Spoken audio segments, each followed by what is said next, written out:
On April 18, 2023, I was invited to participate in a debate at the University of Pittsburgh on the topic of transgenderism. Before the debate, several hundred left-wing protesters gathered outside the Student Center, many dressed uniformly in black with face coverings. They lit the street on fire while burning me in effigy with a little Hitler mustache painted on my face. Threats on college campuses. College campuses are key, though, here, Senator, because when some fringe right-winger does something awful, he's castigated, thrown into prison, as he should be. When a fringe left-winger commits terrorist attacks, sometimes he's given university positions, as happened with the Weather Underground, an organization which blew up part of this very building, and they were rewarded with sinecures. Were suggested that we condemn political violence, which surely we must all do. But then he suggested that we not try to pinpoint exactly which side the violence comes from. This seems to me confusing and misbegotten, as one cannot solve a problem if one does not know where the problem lies. In light of the murder of my friend Charlie Kirk by a leftist assassin, I am gratified to see that at least some members of our federal legislature are now confronting the consistent and escalating pattern of left-wing terrorism in the country.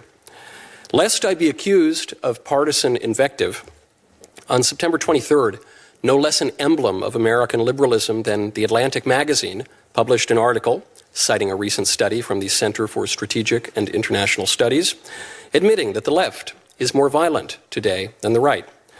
Less honest liberals, including members of Congress, continue to deny this fact. Democrat Congressman Seth Moulton, for example, reacted to Charlie's assassination by blaming the right. Congressman Moulton claimed that 3/4 of political violence in the United States comes from the right, while only 4% comes from the left. That claim struck me, as it probably does many of you, as suspect. So I looked into just a few recent examples that came to mind of prominent left-on-right violence. The Covenant School massacre in Nashville, in which a trans-identifying shooter murdered Christian school children after outlining her ideological motivations. According to authorities, there was no ideological motive there. Go figure. The Black Lives Matter riots, overtly leftist demonstrations that left dozens of people dead and over $1 billion worth of property damage. Likewise, those fail to show up on registers of left-wing political violence.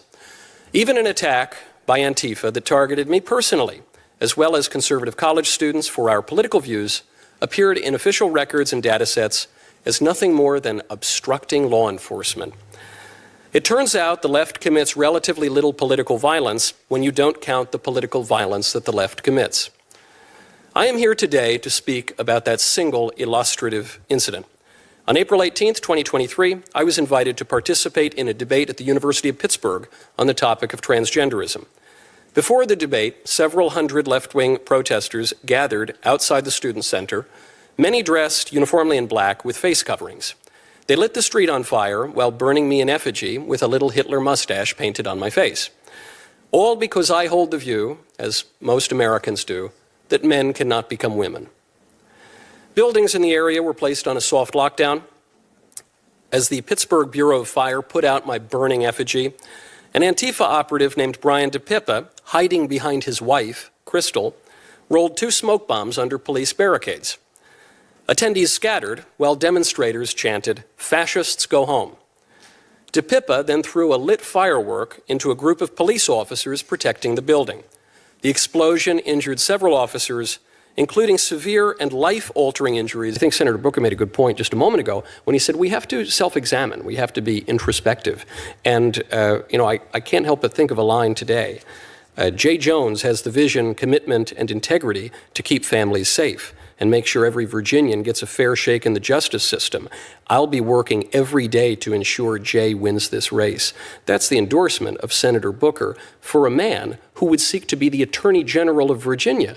This is a man who, if people have not been reading the news, has called for a Republican to be murdered, for his children to be murdered, for the children to die in their mother's arms in order to persuade the Republican to change his policy views, and a man who says that he would urinate on the graves of multiple Republicans. Senator Booker, in this spirit of introspection, is standing by this endorsement. So I suppose I would invite, perhaps I should have looked, because Senator Booker has left the room, and I think I can guess why.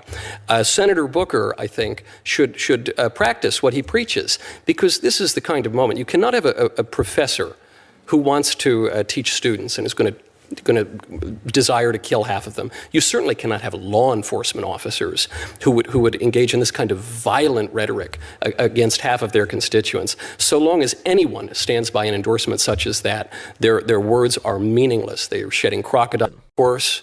And, there is appropriate concern, the kind of concern that one would never have on the left because they don't face any threats on college campuses. College campuses are key, though, here, Senator, because when some fringe right-winger does something awful, he's castigated, thrown into prison, as he should be. When a fringe left-winger commits terrorist attacks, sometimes he's given university positions, as happened with the Weather Underground, an organization which blew up part of this very building, and they were rewarded with sinecures. And that right there says it all.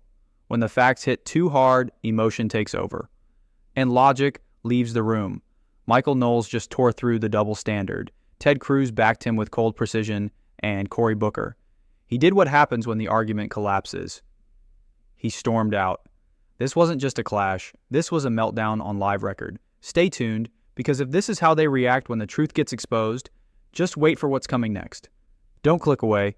Hit that subscribe, tap the bell, and drop in the comments if you think Knowles just ended the debate right here. We've got more breakdowns coming, and it only gets bigger from here.